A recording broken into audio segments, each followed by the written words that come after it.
I'm trying to keep these clips under a minute because Facebook doesn't let you post longer than that. Anyway, door panels are minty.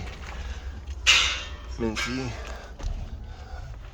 back kick panels are good, or side panels rather. The rear seat has some discoloration there. I have not tried to do anything about it. And the rear deck is faded from the sun. Shift boot's not torn. If we go underneath here, any kind of surface rust, there's no cancerous rust. The pinch weld is seen better days, but not rusted, just fucked up. It's rusted, but surface rust, but not fucked up like cancer.